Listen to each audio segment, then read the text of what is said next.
So promising செக்டர்ல நம்ம first பார்க்க போறது banking and financial sector.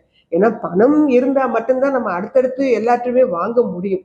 Banking and finance sector அப்படிங்கிறது நம்ம 1970லையும் பணம் இருந்தது, அதற்கு முன்பாகவும் பணம் இருந்தது, இப்போதும் பணம் இருக்கிறது. என்ன உருமாற்றம் அடைந்து கொண்டே வருகிறது, டிஜிட்டல் ஃபார்மேட்டுக்கு வந்துட்டு இருக்கிறோம்.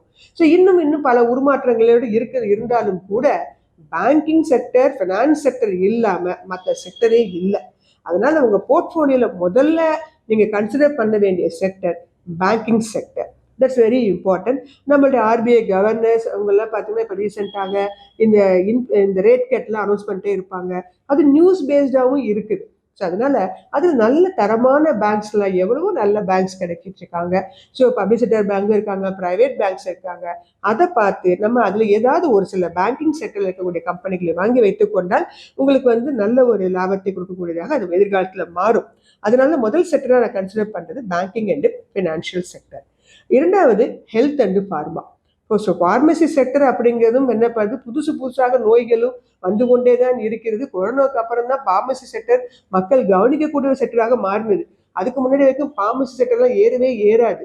ஆனால் இப்போது பார்த்தீங்கன்னா புதிதாக பல பிரச்சனைகள் வர்றதுனால ஃபார்மா ரிலேட்டட் செக்டர்னு பார்த்தீங்கன்னா அதில் சப் செக்டர் நிறைய இருக்கிறாங்க. ஹாஸ்பிட்டல் செக்டர் இருக்காங்க, ஹாஸ்பிட்டல் அலைட் செக்டர்ஸ் இருக்கிறாங்க, தென் ஒன்லி ட்ரக்ஸ் ப்ரொடியூஸ் பண்ணுறவங்க இருக்கிறாங்க. ஸோ ஃபார்மசி செக்டர் அப்படிங்கிறதுக்கும் எப்போதுமே இன்னும் 50 வருடங்கள் ஆனாலும் சரி, 100 வருடங்கள் ஆனாலும் சரி, ஃபார்மசி செக்டர்ஸ்க்கு தேவைகள் இருந்து கொண்டே தான் இருக்கும். ஸோ ஃபார்மசி செக்டரை அடுத்து மிக முக்கியமான ஒரு செக்டராக நீங்கள் கன்சிடர் பண்ணலாம். மூன்றாவது sector IT sector. IT sector, IT department இல்லாம கடந்த 20 வருஷமா எதுவுமே இல்லை. இனி அடுத்து வரக்கூடிய 20-30 வருஷங்களும் ஐடி துறைக்கு கீழே தான் இறங்க போகுது. Artificial intelligence, data centre, data science, இந்த மாதிரி விஷயங்கள் எல்லாமே எல்லா துறைகளிலும் வியாபித்து இருக்கிறதுனால ஐடி செக்டர் அப்படிங்கிறது மிக மிக முக்கியமான ஒரு செக்டராக கன்சிடர் பண்ணப்படுது. ஸோ இந்த ஐடி செக்டரையும் நீங்க தாராளமாக இதில் இருக்கக்கூடிய புதிதாக வரக்கூடிய கம்பெனிகள், ஏற்கனவே எக்ஸிஸ்டிங் கம்பெனிகள், ஐடி செக்டர்னா ஐடி செக்டராகவே வாங்கிடாதீங்க. அதுல ஏதாவது ஒரு கம்பெனிகளை நீங்க வாங்கி உங்க போர்ட்ஃபோலியோவை நீங்க என்ன பண்ணலாம், கன்ஸ்ட்ரக்ஷன் பண்ணி வைக்கலாம்.